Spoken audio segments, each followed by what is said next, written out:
Halo semuanya, kembali lagi bersama saya Michael. Di video kali ini kita akan bahas update dan analisa terbaru untuk market kripto. Dan nanti kita akan bahas beberapa khususnya untuk analisa teknikal, beberapa hal penting gitu ya untuk teman-teman perhatikan untuk trendline Bitcoin maupun market kripto yang akan kita bahas gitu ya. Dan ini bisa menentukan arah ke depannya sebenarnya ya untuk Bitcoin maupun kripto secara outlooknya ya. Kembali lagi disclaimer on and do your own research karena setiap keputusan tetap di tangan teman-teman. Kita akan coba membahas berita-berita baru dan kira-kira dampak terhadap market kripto maupun altcoin itu bagaimana. Tanpa berlama-lama kita akan langsung masuk aja ke dalam video dimana untuk hari ini market sedikit naik 1,6% ya, kita bisa lihat Bitcoin naik 0,5%. Bitcoin tidak terlalu mengalami penguatan yang signifikan, tapi dari altcoin naiknya cukup signifikan gitu ya. Altcoin ini naiknya cukup besar, kita bisa lihat Ethereum naik sekitar 3,2%, Shiba naiknya cukup besar gitu ya, 6,3% ya, cukup banyak. Ethereum Classic naik 10%. Kalau kita lihat selama 24 jam terakhir di sini ada Ethereum Classic, Shiba, Yen Finance, Elrond, Cosmos Atom, Convex, Kronos, dan lain-lainnya ya yang mengalami penguatan. Dan kita cek juga untuk fear and greed bagaimana, masih di dalam level extreme fear karena untuk Bitcoin sendiri tidak mengalami penguatan yang signifikan. Ya, kita masuk ke beberapa technical. Bukan teknikal tapi data gitu ya. Salah satunya akan kita bahas ini Ethereum. Sebelumnya di video terakhir kita sempat membahas tentang Ethereum. Ini saya hanya mendapatkan data baru gitu. Jadi kita akan bahas kira-kira dampak terhadap the merge itu bagaimana atau Ethereum 2.0. Seharusnya teman-teman sudah cukup familiar tentang Ethereum 2.0 gitu ya. Nah, ini kita bahas secara on-chain data yang kita bisa lihat. Yang pertama adalah Ethereum top non-exchange address. Jadi ini adalah address Ethereum yang bukan exchange punya address. Exchange punya address artinya ya bukan crypto exchange lah gitu. Jadi bukan addressnya misalnya Binance, bukan addressnya Coinbase, kira-kira seperti itu gitu ya. Jadi ini benar-benar non-exchange gitu ya. Bisa dari MetaMask atau yang lain gitu ya. Lalu di sini kita juga bahas top exchange. Top exchange adalah alamat-alamat Ethereum yang memang dibuat di dalam exchange gitu, misalnya seperti alamat di exchange Binance, alamat di exchange OKX dan lain-lain. Nah, intinya gitu ya. Nah, yang menariknya apa? Yang menariknya di sini kita baca ya. Ethereum top non-exchange address have been reducing holdings. Jadi holding mereka menurun. Perhatikan yang warna merah ini gitu ya. Ini yang warna merah. Yang warna merah ini adalah supply held. Nih kita zoom sedikit ya. Yang warna merah adalah supply held by top non-exchange address. Jadi bukan alamat address, alamat exchange. Yang warna hijau harga Ethereum. Yang warna kuning ini adalah supply held by top exchange ya. Alamat-alamat untuk yang top exchange addressnya bagaimana. Yang kita bisa perhatikan bahwa top 10 non-exchange address ini mengalami penurunan gitu secara supply Ethereum-nya gitu ya, since May 10. Jadi dari Mei 10 ya, mereka mengurangi load Ethereum mereka gitu ya. Top 10 non-exchange address have dropped 2.88 million Ethereum gitu ya, 2,8 juta lah kira-kira.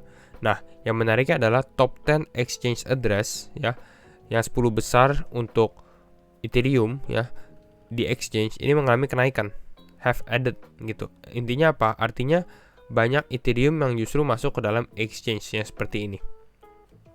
Yang ditakutkan apa biasanya? Biasanya kalau misalnya Ethereum yang berada di dalam address exchange itu biasanya mereka mau ditradingkan gitu, antara lebih baik karena sudah di hold ya, berarti mereka mungkin lebih ke arah untuk menjual gitu ya, selling pressure gitu ya, karena mereka sudah hold Ethereum-nya, sudah di dalam address-nya, tinggal dijual saja gitu. Jadi sebenarnya ini cukup bearish gitu ya, dan ini mensupport data bahwa mungkin akan terjadinya yang namanya buy the rumor sell the news gitu ya. Jadi mungkin pada saat harga tanggal the merge ini dikeluarkan, dirilis di bulan September, harga Ethereum maupun Ethereum Classic dan beberapa dampak Ethereum ini cukup positif gitu ya, naiknya cukup tinggi gitu ya.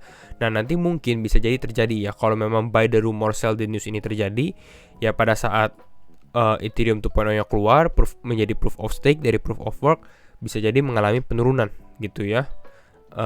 Kira-kira seperti itu. Di sini kita baca yang warna hijau, by the rumor sell the news type of event ini adalah where the market rallied in the aftermath of the merge date confirmation but could eventually see a price decline after the key event. Jadi pada saat tanggalnya, konfirmasi tanggalnya misalnya 19 September ini keluar gitu ya, Ethereum naik. Ini yang kita alami, tapi nanti pada saat benar-benar terjadi mungkin mengalami penurunan gitu ya, disupport oleh data ini. Tapi nanti kita akan lihat lagi karena ini masih cukup jauh juga untuk the merge ya, masih beberapa minggu. Tapi ini yang sesuatu yang bisa diperhatikan ya untuk teman-teman. Selanjutnya ini Polygon ya, founder dari Polygon Matic. Kita bisa lihat di sini Polygon founder Sandeep Nailwal launches $50 million Web3 fund. Jadi dia bikin bisa bilang venture capital juga di sini ya, startup baru lah gitu ya. Dan tujuannya adalah lebih ke arah untuk Web3 company. Jadi mungkin ya lebih ke arah menggunakan blockchain, investmentnya juga di arah itu gitu ya. Namanya apa? Namanya adalah Symbolic Capital, dan dia ini udah di back oleh cryptocurrency protocol exchanges, crypto focus auditing firms, other venture capital investor gitu ya. Jadi ya sebenarnya ini mungkin karena Sandeep ini sudah ada nama juga, jadi lebih mudah untuk dia gitu ya. Tapi ini yang cukup menarik, dia juga sudah ada investment gitu ya. Walaupun ini sebenarnya project-projectnya belum terlalu besar gitu ya, karena masih sangat kecil ya.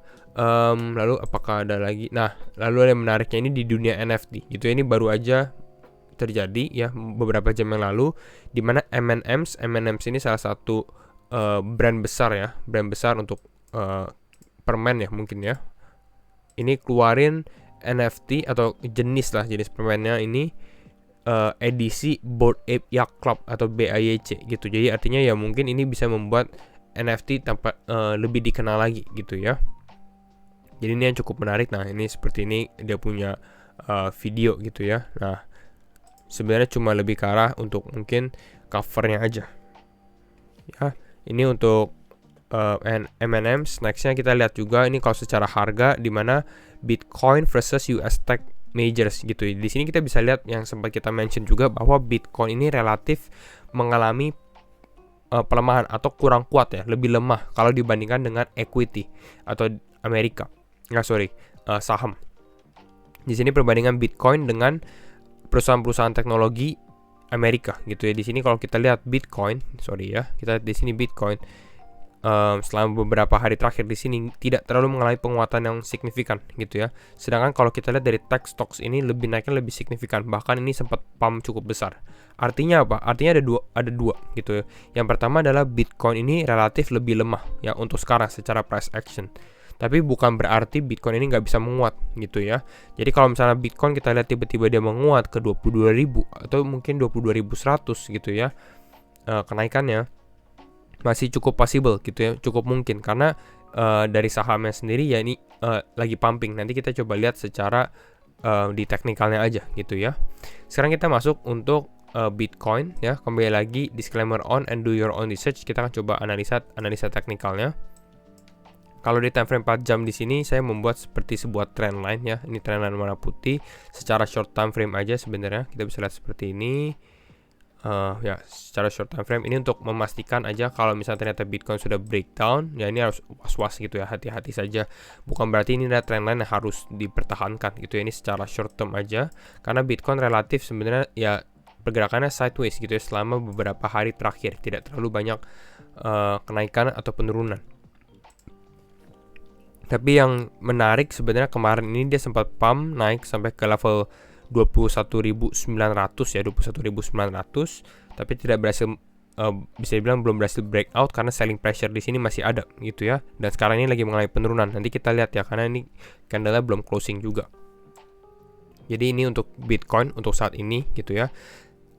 Kalau kita lihat beberapa chartnya ya, salah satunya XPX. Kalau kita lihat sekarang XPX ini, ini Bitcoin mengalami pelemahan karena kita bisa lihat XPX ini secara 4 jam juga mulai mengalami pelemahan gitu ya, pelemahan. Tapi tadi ini sebenarnya sempat pump cukup besar juga. Di sini kita lihat dia pump 0,75%, bukan pump sih sebenarnya, lebih ke arah naik gitu ya. Dan ini cukup positif, tapi sekarang ini tidak terlalu signifikan karena dia kembali lagi mengalami penurunan. Yang perlu diperhatikan adalah XPX atau saham Amerika sekarang berada di dalam level support gitu ya, ini yang kita mention. Jadi artinya adalah kalau misalnya di dalam level support dia mulai naik 1-2 hari ke depan ya, kalau closingnya positif, ada kemungkinan sebenarnya Bitcoin bisa mengikuti arah ini gitu. Jadi mungkin 1-2 hari ke depan saya rasa ada kemungkinan dimana cukup positif gitu ya kalau Bitcoin pump gitu. Dan teman-teman jangan mungkin tertipu kalau misalnya terjadi kenaikan ya. Kita lihat juga untuk grafik Bitcoin lainnya. Ini untuk perspektif lainnya. Nah, ini ya. Nah, ini cukup menarik dari parallel channel yang sempat kita mention juga. Nah, di sini kalau kita perhatikan, ya ini parallel channelnya. Selama beberapa hari terakhir, Bitcoin ini bisa dibilang di bawah channel ini gitu ya. Dan di sini kita lihat ya, bisa dibilang sebenarnya dia tidak mengalami breakdown yang cukup signifikan. Di sini masih di dalam garisnya gitu. Jadi sebenarnya yang kita bisa lihat adalah trendline ini cukup tepat gitu. Trendline ini cukup tepat, tapi kita lihat Bitcoin ini bertahan benar-benar di ujung lah istilahnya ya. Kalau ternyata dia mulai breakdown di sini, nah ini akan cukup gawat gitu ya, karena breakdownnya ya yang kalau menurut analisa kita bisa sampai ke 14.200. Ini secara kasar ya gitu ya, karena ini membuat sebuah bear flag. Ya, ini untuk Bitcoin, tapi saat ini memang dia benar-benar di ujung trendline-nya. Yang menariknya lagi adalah di bawah sini, kalau kita lihat di sini shadow candle-nya ini cukup panjang-panjang semua dalam beberapa hari terakhir. Kita bisa lihat dari sini ya. Dibandingkan dengan body candle-nya lebih panjang shadow candle-nya. Artinya di sini sebenarnya di bawah sini ini banyak orang yang mencoba untuk mempertahankan harga Bitcoin gitu ya. Ada buying pressure di bawah sini gitu ya. Maka ini membuat pada saat misalnya Bitcoin turun ke level 20.000, ada yang beli ke atas lagi gitu ya. Turun lagi, ada yang beli. Istilah seperti itu kalau kita lihat secara price action-nya. Jadi ini membuat mungkin Bitcoin ini masih bertahan. Tapi pertanyaannya adalah apakah akan kuat ya? Apakah bisa membuat Bitcoin at least bertahan atau tes ke level 22.000, atau Bitcoin malah mengalami breakdown-nya. Gitu ya. Tadi kita sudah membahas secara outlook juga sebenarnya untuk Bitcoin. Kalau ternyata closing XPX cukup positif ya, kita bisa lihat mungkin Bitcoin bisa mengalami penguatan dalam 1-2 hari ke depan gitu ya. Kita bisa dari sini, dan kalau terjadi penguatan target kita masih tetap sama, mungkin ke area level 22.000, 22.400. Tapi saya rasa kalau naik ke atas ini 4% dari harga sekarang cukup besar sebenarnya untuk Bitcoin. Salah satu relatif targetnya lagi mungkin di area sekitar level 22.120-an gitu ya. Ini juga menjadi level support ya, walaupun bukan support yang kuat. Ini naik sekitar 2,5%. Yaitu untuk Bitcoin. Kalau kita lihat lagi untuk Bitcoin dominance bagaimana secara time frame one day. Oke, ini cukup menarik juga ya. Kita lihat Bitcoin dominance mengalami penurunan. Kenapa kita bisa lihat Bitcoin dominance mengalami penurunan? Karena kita bisa lihat Bitcoinnya tidak terlalu mengalami penguatan, tapi altcoin naiknya cukup besar ya. Kita bisa lihat dari sini altcoin naik mungkin bisa 10%, 8%, sedangkan Bitcoin hanya naik mungkin sekitaran untuk sekarang 1% gitu ya. Makanya Bitcoin dominance mengalami penurunan. Dan kalau kita cek USDT dominance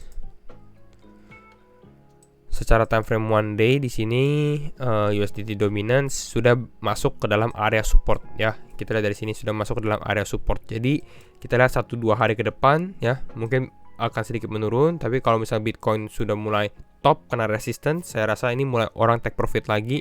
Ini USDT dominance bisa mulai naik lagi gitu ya. Ini secara outlooknya. Jadi mungkin itu saja untuk analisa market crypto hari ini. Dan kalau misalnya teman-teman suka video ini, jangan lupa untuk share videonya, like ataupun subscribe. Dan sekali lagi thank you semua for watching, dan semoga teman-teman menemukan informasi baru. And see you in the next video. Bye bye.